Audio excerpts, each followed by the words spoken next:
Are we ready? Playing beautiful melodies, telling terrible stories, creating a whole new radio experience for you. Where all worlds fail, the music's we. Yes, you heard it very right, and welcome to Wilkins Diary Podcast Network. Now, you know what? We have a super. How many supers are those? Those are 3 supers, for God's sake. So we have a super incredible series that is coming up on Wilkins Diary Podcast starting this month. So stay tuned for that because you're gonna love it. First, I'd like to thank everybody for showing up for this session. Your Honor, these are the rappers the masses been requesting. Ladies and gentlemen, it's so important that you follow. I'm your attorney, but just address me as Mr. Marlowe. And now, Your Honor, we gon' get straight to the case. And I address these people who will insult you straight to your face. When these people working hard, they're busy taking the cake. Had the masses saying artists ain't got no paper to chase. And what a shame when they're constantly building their brands. And all the dope music that they be giving their fans. They got some shit to say, so kindly let's give him a chance. First rapper, kindly make your way up to the standard. What's your name? What you do? BT, I'm the truth. And do you swear to speak the truth? I just said I am the truth. Everything I ever wanted when I'm spitting in a booth. I guess that's cause it's just in me. When I flow, I see the proof. Brody told me green light, now it's go, I can't stop. I be praying on a daily, getting closer to the top. They appearing to be real, kinda something like a prop. Hating when I'm doing better, kinda something like a op. Got the city on my shoulders and the love now I receive. But my socials aren't up, so see the media, they deceive. What up, Mr. O to the G, aka Papa Jones, aka Baba Yao, aka Baba Des, aka Mr. Mazishi, aka Mr. Yego, aka Mr. Omolo, aka Mr. Yeah. We out here, you already know what it is. KE music to the world, baby. Respect the OGs. Welcome to Wilkins Diary Podcast. And so today on the podcast, I'm hanging out with the OG. Yeah, what up, what's good? Buddha. Mambo vipi bro? Ishakuwa. Thanks sana. Shukran. Tumekuweka lakini kunaendanga hivyo mazee. Najua tutafika hiyo place. Ndio hivyo mazee. So before hata ni to get into the Kalikatela. Uzazi inakupelekaje? Uzazi iko true. I can't complain. It's a good experience. All right. Yeah, manze, every day tunaichukua tu venye inakam yani. Yeah. Do you feel there's a way being a dad has kind of like impacted you as a man? To some extent, yes. But I was already performing my I'd say daddy duties even before the baby came. Because even aside from the baby that I've fathered right now, I have a lot of people who as a mentor. Exactly, and even aside from that, kuna wale watu wana depend on the OG yani. Unaona, so I've been playing that role for a minute, but the fact that this is my baby now, it's a little bit different yani. Na feel too poor yani, najua. Sijaona jina. Tunaita ni baba nani? Yo, ikifika tu point mali jina na tunajua some of these things, as much as you try to keep them confidential, inafika tu time itatokea yani. But as of now, we just keeping it under wraps. Okay. Chini ya maji. Congratulations to Kalikatel 3. Appreciate that, my G. Kitu kubwa, kitu mzito. To norma. So I wanted to ask you, before we even get to Kalikatel 3, what really inspired the idea of Kalikatel 3? Kalikatel 3. Well, if you've been following up on the OG, then you will notice that nimekuwa nikifanya like I'm always thinking outside the box. Kalikatel 1, and we had a setup. I don't know if you remember that. We had people sitting in a round table, and it happened Petra like Petra, KOB, Dawn, and the late Sagini. It was sort of like a conversation that was happening. So that was the first concept. Tukakuja kwa Kalikatel 2, which happened like a cipher. Everybody was ilikuwa ikifika tani yako na ingia una rap. Now on Kalikatel 3, I wanted it to be different because I didn't want it to be the same as the other ones. nilikuwa nataka ikuje kitu different in a way that will captivate, you know, whoever's attention. And even just before we started recording the whole thing, the concept of the video is what drove us to record that the way that it was. So I already had the concept of the video in the back of my mind, and that is what directed the whole thing to be the way it is right now. Like for all the editions, the Calicatel, to call it in a better way, editions, Calicatel 1, 2, 3. Has there been like a specific theme that you're focusing on, or let's say a specific storyline around Calicatel 3? Because looking at around all the Calicatels, because looking at Calicatel 3, you featured in fact, all of them are like upcoming artists. Is there like a narrative that you want to build around? Let's call Calicatel as a brand. I mean, I think it's a brand of its own. Yeah, most definitely it is. But I've been doing that from the first Calicatel. Now, I try to use this as a platform for these. I wouldn't call them up and coming artists, but these talented artists who are yet to blow up, you know. So or they're on their way to blowing up. So tuseme tu inakongonika platform, because I like even when I'm talking about Calicatel right now, nataka kuongelea from the beginning mpaka sai maliko. So on the first one we had Sagini, the late Sagini, rest in peace. We had Dawn. All these are new names. We had Span KOB. This is my big bro. He had been in the industry for a minute, but then now he had rebranded himself and came out as a new artist. And we had Petra, Unajua. Most of these names are new names to the people, but we are trying to use Calicatel just to put them out there, because I believe we are equally talented. The same thing happened with Calicatel too. We had TNT. Tulikuwa na TNT ni Timmy Blanco na 28s. We had Steph Capella, very talented guy. We had Ecstatic, yani yendo alikuanga one of the first I'd say not even female rappers, but rappers in general. Like she paved the way as far as going international goes, in terms of Nini in that international market, because she was the first artist from Kenya to be signed to an international label. So it's the same. I need to adopt your concept from the first to the third Calicatel, where we had which we have Beatty. She's popping. Even aside from Calicatel, she had her own personal project that she's been working on, her own videos, and she has like hundreds. And her style is very unique. We had Silverstone Bars from Nakuru. The thing is with me is that before I put you on Calicatel, I do a little bit of research, background research. So patamseka beti demka beti si ati nilimwona tu juzi, nilikuwa nikimcheki for a minute. And same thing with there's a guy called Breeder as well. Rapper nimekuwa nikimcheki for like 2, 3, 4 years right now. Kuna Silverstone, I was introduced to her music by... She's from Nakuru, She's from Nax, And when I was introduced to her music, I was very impressed, and I was like, yo, I'm definitely getting her on the next Calicatel. We had Reckless. Of course, Reckless is known at this point because he's good with the hooks. Good with the hooks. So, but then on this particular project, I wanted to, show him on a different light. I wanted people to experience Reckless in a different, perspective.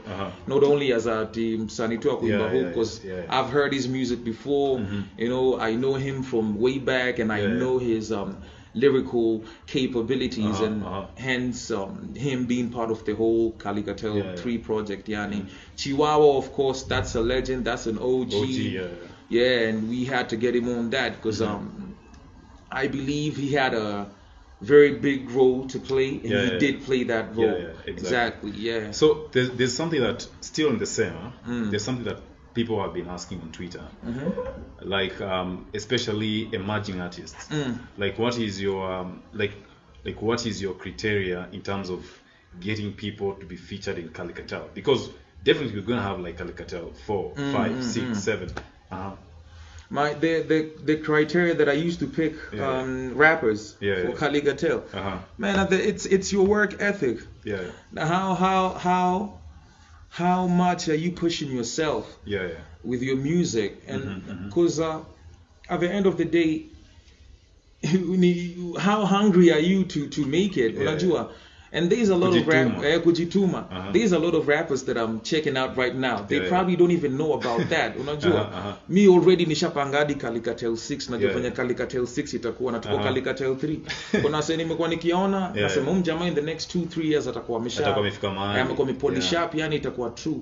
So me ni job yako, like if I see your stuff on social media, then definitely I pay attention and I put you on my ndakuweka tu kwa list yangu chini ya maji na kwa nikikuanalyze pole. And if you make the cut when we get to that point where we're supposed to do Kaligatel, then definitely I add you on the list, man. I put you on. Are we expecting one day to have like Kaligatel festival, something like that, something of a sort? I think that would be cool, Wacha we had the minute I put out the first Kaligatel, and I told people, yo, what up, man, Kaligatel. At first, people did not believe in the concept. The concept was a little bit complex for people to decode and understand. Tukaifanya got a lot of hype, but not to that level where I expected. And it's because I understand how the industry is. Kaligatel ni hip hop, hardcore hip hop, and pia industry hiko structured to accept that kind of music, like you want to some certain extent, exactly, But when I came up with when I did Kaligatel 2, hapo ndo sasa nikaona people started buying into the idea, and that's when I knew that on Kaligatel 3, like I'd need to change the concept. And that's exactly what we did when we changed the concept. I was not even, what people don't know is that Kaligatel 2 kulikuwa na rap bars straight up, like niggas was rapping, you know. Kaligatel 3 it's the same thing, but in Kaligatel 2 we had more lyrical rappers. Kaligatel 3 tulikuwa tuna sell the concept and the idea, unaona. This is a court session, in a storyline tunafuata, which is a little bit complex to do. People don't understand because the way we present it on TV, it looks so easy, but hiyo kitu before you ensure that it's properly executed, to get the final product. It's a process, but even though when you see to do, man, say, now something personal. There's one thing I've realized about you and your brother. So your bro has your elder bro was a rapper. How he is a rapper still. He's a rapper. So how has he, being a rapper, impacted you as a musician, as a rapper? And si rahisi kupata ati bro yako mazee anakusupport hivi, una get. Si rahisi huku nje. I say wanga support. I don't know about people, man, but first of all, I come from a family of, I'd say, talented people. My sister can sing. I've had my sister on a couple of my songs, but people don't even know about that because it's still underwater. Kidogo. My bro, he's I'd say he influenced me to start rapping as well, and that was back in the days because I started out as a gospel artist. Nilianza nilikuwa napiga gospel. Kama tukibe. Yani kidesign yani unaona. Brango alikuwa anapiga gospel. Actually he paved the way for a lot of these gospel acts wale unaona. Ukiuliza utakwambia Span1 ni nani. Unaona. So just from like when he started doing his thing, pia mimi nilipata hiyo interest ya kufanya yani, and I guess because it runs in the blood, ilikuwa easy for me to follow the footsteps. So ikaenda hivyo, but then he took a break. It got to a point where he took a break and he started working on his own businesses, building his biasharas and stuff. And me, I continued pursuing music, but then I was not doing gospel anymore. I was doing muziki tu yani, man. I was just expressing myself the best way I know how. Kwa gani ya gospel? Kuna ngoma tulifanya na boy anaitwa nani? Hope Kid. Yeah. Hope Kid tulikuwa na tumeform group na yeye kitambo sana 2003. Hope Kid mmoja. Hope Kid mmoja tulikuwa na group na yeye 2003. Yeah. 2004 when I was in first song we recorded together was in 2003. I was in class 7, yeah. And that's when we recorded our first gospel song. So you can only understand like venye imekuwa yani. Yeah. So the church we in praise and worship. Naweza unajua pia I come from a very prayerful background. Madangu ni mtu wa kuomba sana. Na like at some point nasema if Mungu pia ile siku ataamua yani anataka niingie upande nyingine then mi sitakataa. But as of now I'm just doing my thing. So one thing I've also realized is when it comes to your personal brand, like ever since like we met in Blaze by Safaricom. Yeah. So since then, Maze, there's something about your brand. It's very intentional. Then you're very consistent as a rapper. You get. So what are a couple of the things that it's so religious to you, in a way that you are building your personal brand, and not even your personal brand, even your craft. You know, what is that thing you live? Ile as in unajuaniaje if I'm not really sticking to this kind of a principle, then my brand is not going to grow the way I want it to grow. Tricky, unachiki mse kama mimi. When I was coming up in this industry, and with the kind of music that I do and the way that I used to present myself, and the way that I still present myself right now, I'm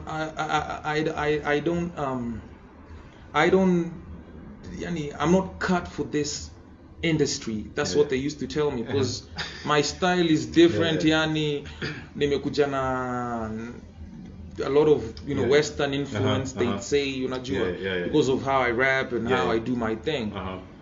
So me the preconceived notions.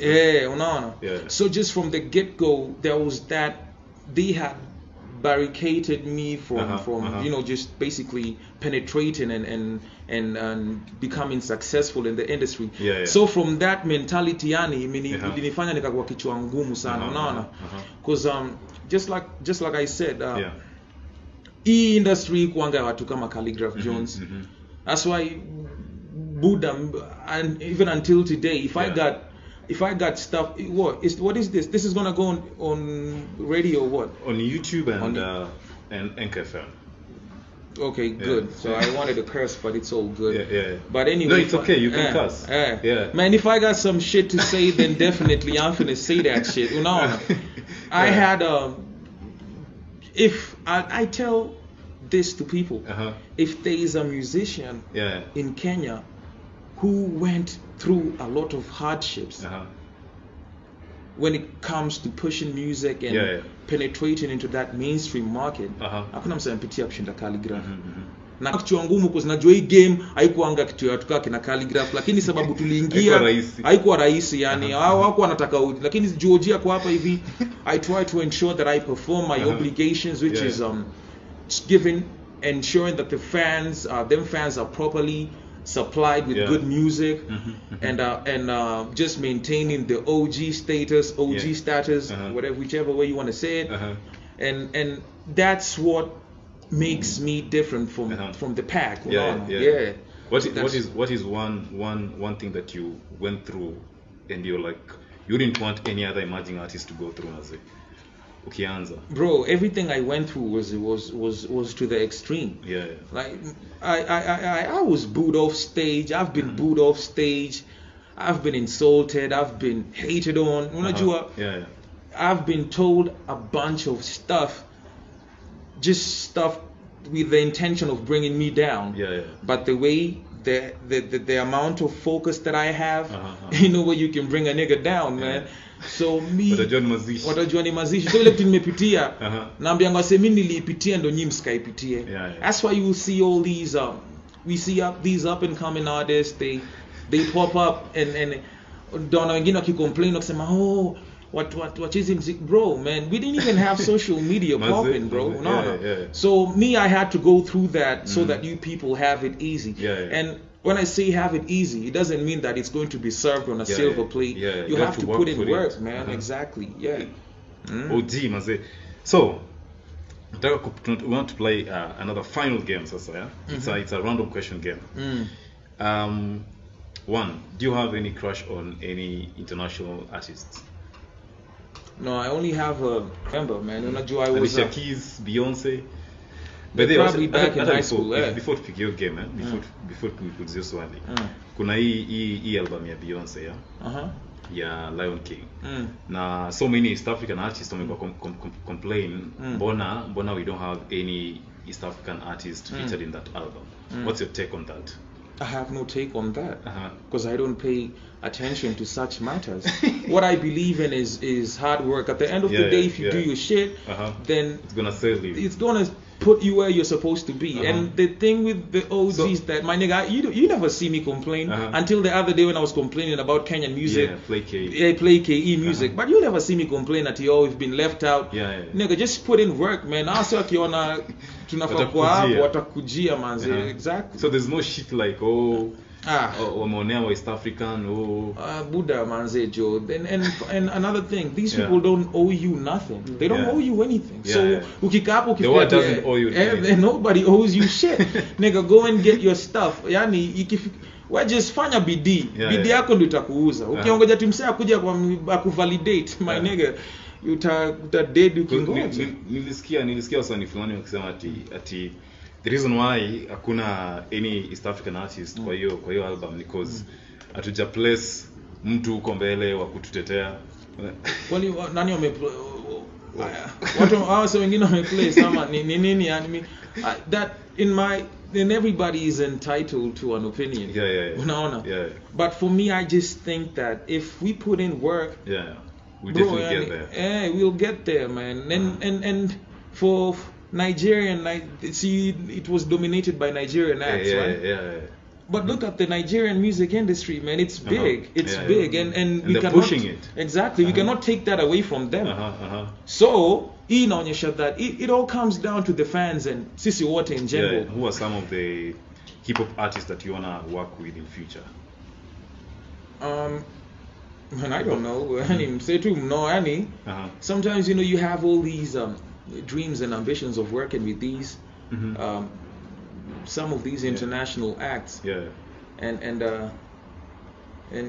maybe they hawataki kufanya kazi na wewe. Unaona dream our dream hivyo. So that's why mimi sema kazi yangu itaniuza na whoever will fall yani on my path and we get that good chemistry going then and we create that atmosphere of working together then tutapiga job. It was the same thing with kama saizi I have a track with Sarkodie from Ghana. He's like one of the big, if not the biggest rapper in Africa. He's one of the biggest rappers unaona. And I saw that teaser on his stories on Instagram. And before that happened, people were asking me, yo, Calligraph, when are you going to work with Sarkodie? Yo, when are you people doing a collaboration? Nigga, man, God's time. I mean, I'm not going to push for anything. If that opportunity creates itself, then definitely we're going to jump on a track together. Lakini siku force. Because ukiforce kitu, haitakuwa ni of mutual respect. Unajua? Haitakuwa na ile chemistry. So unataka mimi nilisema Sarkodie, definitely I'd want to work with him in the near future. Lakini nataka respect kazi yangu kwanza, mimi na respect kazi yake. Na respect, then to meet along the way, halfway, and then we'll work together, and that's exactly what happened. Hey, Ujimaze, thanks so much. Any wacha nikuulize hizo lenye majona wa disaseti. Any last word to any emerging artist? Watu wangangane manze jo. Yani na Buddha. Watu yani kitu kwangi easy. And let me tell you something, my G. Mimi yani every day hakuna siku inapita kama sijaingia studio because hanga yangu the way that I pursue this music thing you would still like if you didn't know who I was ungefikiria mimi ni upcoming artist yani because I'm hungry yani niko na hiyo hunger and if you lack that hunger as an up and coming musician then you ain't going nowhere man. I feel kuwa you must tunaitanga have that drive. Exactly manze, jiskume kuwa na hiyo passion and vitu zitakuwa set. Lakini ukifikiria ati inakuja utaimba wimbo moja alafu Jay-Z atatoka America akuja kusign, you are tripping bro. Crazy. No man. So thanks so much. So that was Wilkins Diary Podcast episode 16 featuring the OG Fulani. Ati sasa hiyo baba yao ina make sense sasa. Unajua tu yani man. That's what's up. Thanks. Cheers mazee. You fit mazee. Bless up.